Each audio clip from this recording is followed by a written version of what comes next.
parni oronwa ote lai mago machoka rede ka uchiel nono mbui mago ganda bende yudowa achiel kachiel wabro bedo kwa somo ote makamago kwa dhi nyime koda twak marwa parni ka noromo bede saa 4:30 wabro bedo kwa donje twak marwa marudo chieng' makawuono.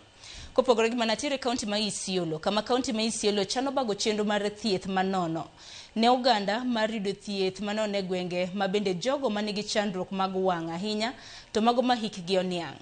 Koloso e kar thieth ma Isiolo referral, jatend migawo mar thieth e kaunti no Mohamud Abdikadir owacho ni thoth jok ma hikgi oniang' nitiere koda chandruok mar chiero kata cataracts, chal mamiyo gibedo kod ng'ol mar wang'.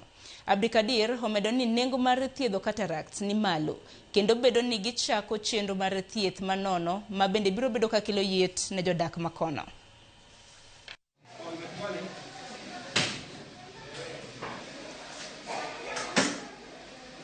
We are very happy, and on behalf of the county government of Isiolo, on behalf of my governor, His Excellency Abdi Ibrahim Hassan, we say thank you very much.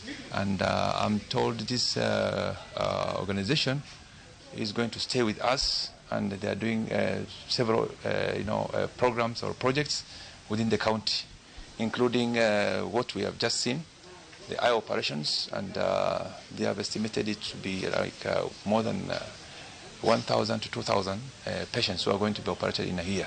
At the beginning, we intend to do in all the other sub-counties in the county. We are targeting 1,000. So our first start is 50 patients. We are well done with, and this support is in the partnership with also IHH program, international organization and the Turkish embassy. Jana nilitolewa hiyo kitu kwa hiyo macho.